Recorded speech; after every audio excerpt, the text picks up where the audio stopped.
কে?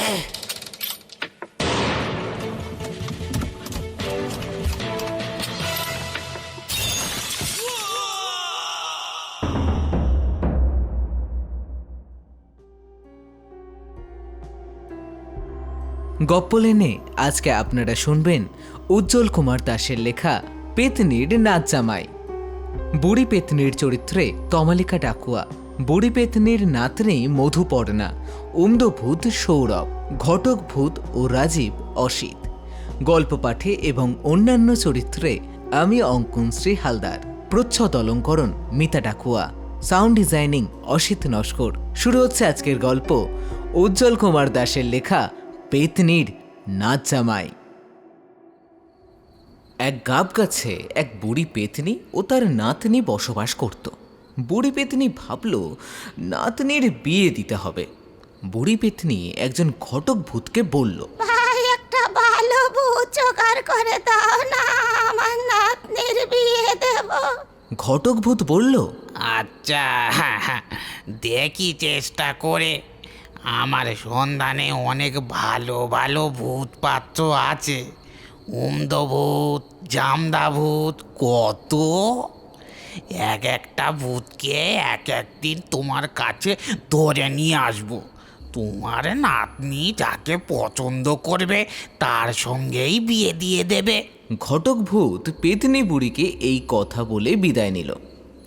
পেতনিরা দেখতে এমনিতেই খুব বিশ্রী হয়, এই বুড়ি পেতনিকেও দেখতে দারুণ বিশ্রী। তবে পেতনি বুড়ির কিছু সম্পত্তি আছে, তাছাড়া গাব গাছটাও বেশ বিরাট।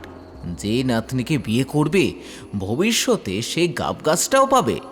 গাব গাছের মালিকানা আর ঘটকের মুখে বুড়ির সম্পত্তির কথা শুনে ওমদভূত পেতনি বুড়ির নাতনিকে বিয়ে করতে রাজি হলো।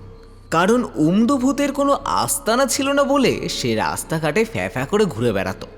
ঘটক ভূতের মুখে আস্তানার বিয়ের প্রস্তাব পেয়ে উমদভূত মনের আনন্দে নাচতে লাগলো। অমাবস্যার রাতে ঘটক ভূতকে সঙ্গে করে উমদভূত পেতনি বুড়ির নাতনিকে দেখতে এলো। বুড়ি ঘটক আর ভাবি নাচ জামাইকে আদর যত্ন করে বসালো। ভূত পেতনির প্রিয় খাদ্য পচা বাসি কাঁচা মাছ খেতে দিল। উমদভূত আর ঘটক ভূত মনের আনন্দে তা পেট ভরে খেয়ে নিল। খাওয়া দাওয়ার পর ঘটক ভূত বলল, খাওয়া দাওয়া তো ভালোই হলো, এবার কোণে ডেকে নিয়ে বিয়ের কথাবার্তা পাকা করা যাক। উমদভূত বলল, সে তো বটেই। বুড়ি পেতনির নাতনি ছাই মাটি মেখে ভীষণ রকম সেজে গুজে এলো। কনের চেহারা দেখে ঘটকভূত ভেমড়ে খেয়ে পড়ল। উমদভূত যা খেয়েছিল কনের এমন বিশ্রী চেহারা দেখে বমি করে ফেললো সব।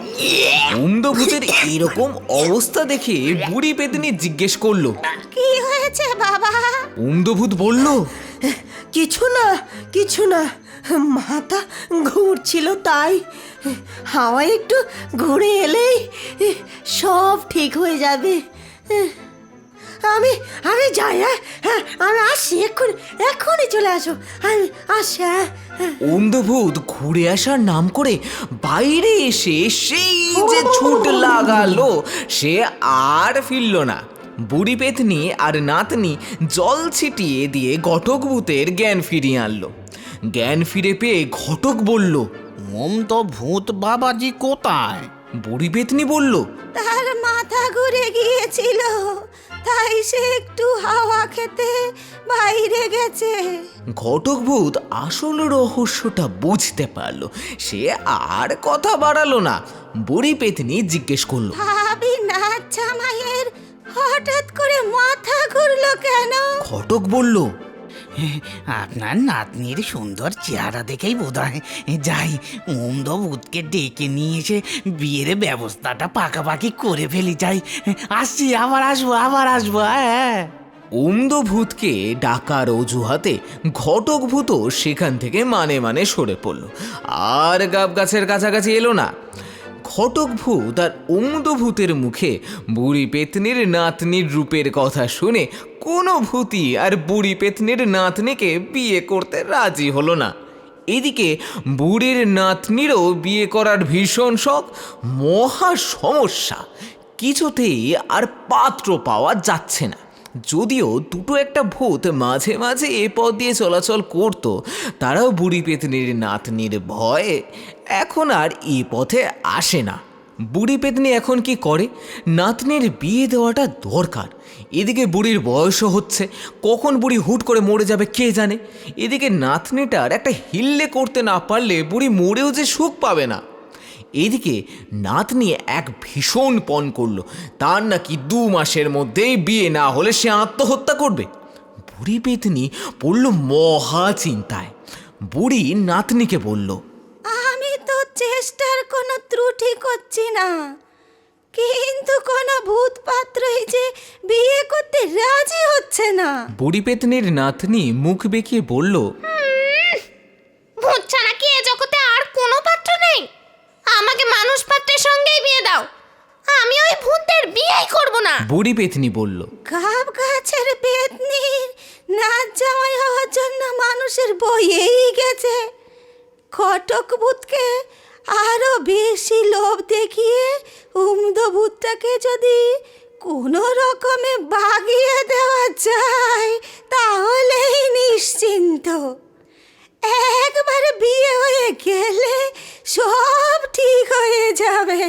বুড়ি পেতনির নাতনি বলল, আমি বাপু ওসব উন্দা সুন্দা ভূতকে বিয়ে করব না, আমি মানুষকেই বিয়ে করব, এই আমার শেষ কথা। নইলে আত্মহত্যা করব, সেও ভালো। নাতনিকে বুড়ি পেতনি খুব ভালোবাসত। জগতে ওই নাতনি ছাড়া বুড়ি পেতনির আর কেউ নেই। নাতনি গোঁ ধরেছে মানুষ বিয়ে করবে, কিন্তু কোনো মানুষ কি তার নাচ জামাই হতে রাজি হবে? মানুষ আর ভূত পেতনি তো এক কথা নয়। বুড়ি পেতনি নাতনিকে বুঝিয়ে বলতে লাগলো, বল না নাতনি, মানুষ বিয়ে করা কি সম্ভব? ওরা এক জাত আর আমরা এক জাত। নাতনি বলল, ইচ্ছা থাকলেই উপায় হয়। মানুষের রূপ ধরে তুমি আর আমি ওদের পাড়ায় বসবাস করব। টাকার লোভেই হোক আর ছদ্মবেশের ফলেই হোক, 2-1টা মানুষ বর জুটে যাবেই।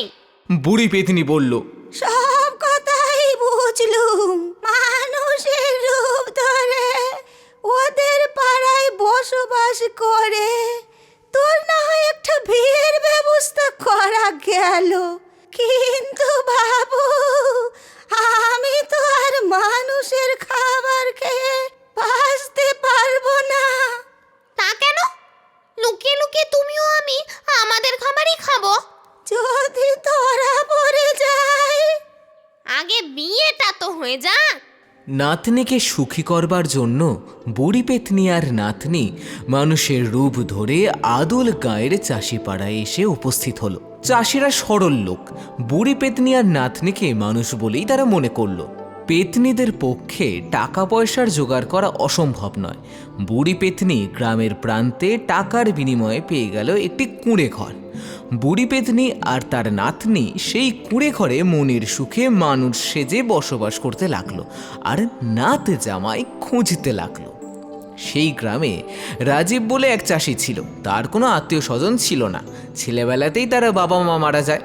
জমি জমা যা ছিল আত্মীয় স্বজনরা সব কিছু ঠকিয়ে নেয়। এতদিন ওর এক আত্মীয় দুবেলা দুমুঠো ভাতের বিনিময়ে তাকে খাটিয়ে নিত। রাজীব একদিন ক্ষেতের কাজ শেষ করে বাড়ি এলো।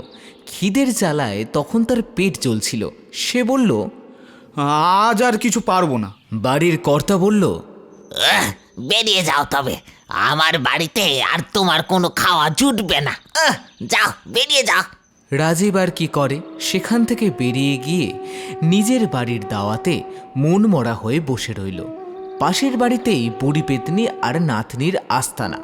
বুড়ি পেতনি রাজীবের এই অবস্থার সুযোগ নিতে ভুলল না। বলল, আমার নাতনিকে বিয়ে করলে তোমার কোনো দুঃখ থাকবে না, জমি জমাও পাবে অনেক। রাজীব অনেক ভেবেচিন্তে বুড়ি পেতনির কথায় রাজি হয়ে গেল।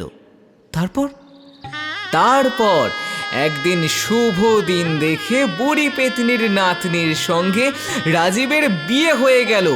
গাঁয়ের মুরব্বি আর মাতব্বরদের পেট পুড়ে খাওয়ানো হলো। নাতনির বাবার নাম গোত্র ইত্যাদি নিয়ে কিছু গোলমাল সৃষ্টি হলেও টাকার লোভ দেখিয়ে বুড়ি পেতনি সকলের মুখ বন্ধ করে দিল। রাজীব পেতনিদের বাড়িতে উঠে এলো। বুড়ি পেতনি নাচ জামাইকে বেশ আদর যত্ন করতে লাগলো। রাজীব প্রথমে কিন্তু কিছুই বুঝতে পারলো না, কিন্তু দুদিন যেতে না যেতে সে বুঝতে পারলো যে এদের আচার ব্যবহার ঠিক মানুষের মতো নয়। হাবভাব, কথাবার্তা, চলার ধরনও স্বাভাবিক নয়। ওদের মুখেও পচা গন্ধ, এত দুর্গন্ধ যে ঘরে থাকা পর্যন্ত যায় না। বুড়ি পেতনি নাচ জামাইকে কিছু জমি জমাও দিল। এদিকে রাজীব দিন দিন ভাবনা চিন্তায় শুকিয়ে যেতে লাগলো। সে পুষবার জন্য কতগুলো মুরগি আর ছাগল হাট থেকে কিনে এনেছিল। একটা ঘরে ছাগল আর মুরগিগুলোকে শিকল দিয়ে বেঁধেও রেখেছিল। একদিন ভোরে সে দরজা খুলে দেখে দুটো ছাগল, চারটে মুরগি নেই। সে তার দিদি শাশুড়ি আর বউকে জিজ্ঞেস করলো, কি ব্যাপার, দুটো ছাগল আর চারটে মুরগি গেল কোথায়? বুড়ি পেতনি বলল, আমি তো কিছু জানি না বাবা। বউ বলল, বোধহয় শিয়ালে নিয়ে গেছে। রাজীব বলল, শিয়াল তো আর শিকল খুলতে পারে না। আমি জানি না বাপু। কয়েকদিন পর দেখা গেল যে আর একটা ছাগলও নেই, একটা মুরগিও নেই। রাজীব কিছুতেই বুঝতে পারল না।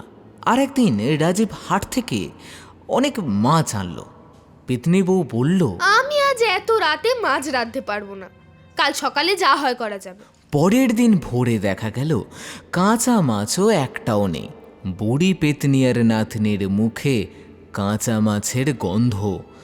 রাজীবের মনে খুব সন্দেহ হলো, কিন্তু সে মুখে কিছু বলল না। পরদিন হাট থেকে সে আবার অনেকগুলো ছাগল আর মুরগি কিনে আনলো। একটা ঘরে বেশ ভালো করে ছাগল আর মুরগিগুলোকে বন্ধ করে রাখলো। সে রাতে আর ঘুমালো না, খাটের উপর চুপচাপ চোখ বুজে পড়ে রইল।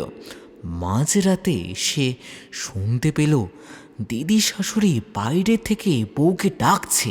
নাতনি, ও নাতনি, ওঠ, নাচ জামাই নিশ্চয়ই এতক্ষণে ঘুমিয়েছে।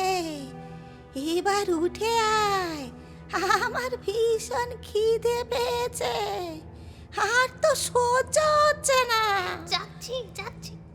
বুড়ি পেতনির ডাক শুনে পাশ থেকে তার বউ দরজা খুলে বেরিয়ে গেল।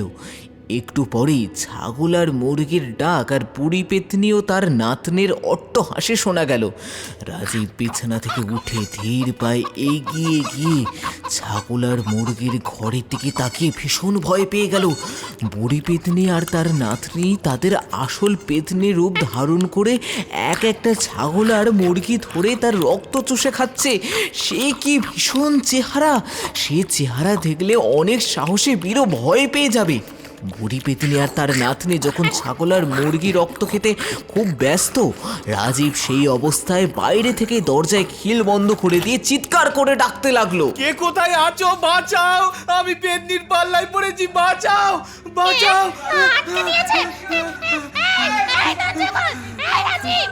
বাঁচাও, পেতনির পাল্লায় পড়েছি, আমি পেতনির পাল্লায় পড়েছি, পেতনি, পেতনি, দরজার পিছনে পেতনি, পেতনি আছে। মাঝরাতে রাজীবের এই ধরনের চিৎকার শুনে গ্রামের মুরব্বি লাঠি সুরকি নিয়ে ছুটে এলো। দু একজন ওঝাও এলো। রাজীব গ্রামের লোকেদের কাছে সব কথা খুলে বলল। গ্রামের মুরব্বি বলল, আমারও আগে থেকেই কেমন যেন সন্দেহ হয়েছিল। এদিকে বুড়ি পেতনি ঘরের ভেতর থেকে খোনা সুরে চিৎকার করে বলতে লাগলো, জামাই দরজা খুলে দে, নইলে তো রক্ত চুষে খাওয়া। এতদিন খেতুম, শুধু নাতনির মুখ চেয়ে তো রক্ত চুষতে পারিনি, নাচ জামাই তো বটে। বাইরে থেকে গ্রামের বুড়ো ওঝাও চেঁচিয়ে উঠল, বল তোরা কোথাকার পেতনি, এই গ্রামে আসার আগে কোথায় ছিলি? বুড়ি পেতনি খোনা গলায় বলল, আমরা ভূচণ্ডী মাঠের ওধারের কাপ কাচের পেতনি। নাতনিটার মানুষ বিয়ে করার শখ হয়েছিল, তাই আমরা এই গায়ে বাসা বেঁধেছি। ওঝা তখন বন্ধ ঘরের চারপাশে মন্ত্র পড়ে জল ছিটিয়ে দিতে লাগলো। গ্রামের মোড়ল বলল, পেতনিদের ছাড়া হবে না, দাও ঘরে আগুন লাগিয়ে দাও, দাও। গাঁয়ের লোকেরা তখন আগুন লাগিয়ে দিল। সবাই ভাবলো বুড়ি পেতনি আর তার নাতনি পুড়ে মারা গেছে। ওঝা বলল, পেতনিদের পুড়িয়ে কখনোই মারা যায় না, ওরা আবার গাব কাছে ফিরে গেছে। আমি মন্ত্র পড়ে দিয়েছি, পেতনিরা আর এ বাড়ির আশেপাশে আসতে পারবেই না। রাজীব বাবাজি, তুমি কিন্তু আর গাব গাছের কাছে যেও না, হাজার হলেও তুমি নাচ জামাই তো। সেই থেকে গ্রামের লোকেরা রাজীবকে পেতনির নাচ জামাই বলে ডাকতে লাগলো। পেতনির দেওয়া জমি জমা চাষ করে রাজীবের আর কোনো অভাব রইল না। কিন্তু পেতনির নাচ জামাই, এই বদনামটা তার কোনোদিনও ঘুচল না। শুনলেন আজকের গল্প উজ্জ্বল কুমার দাসের লেখা পেতনির নাচ জামাই। দেখা হচ্ছে ফের পরের সপ্তাহে আরও এক নতুন গল্প নিয়ে। শুনতে থাকুন গপ্পলেন, আপনার গল্পের ট্রাফিক জ্যাম।